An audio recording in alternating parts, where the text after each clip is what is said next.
You ask Tiger to solve. This deals with linear equations with one unknown. The final result is x equals 5. Let's solve it step by step.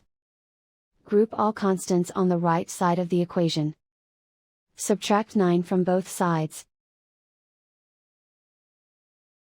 Simplify the arithmetic.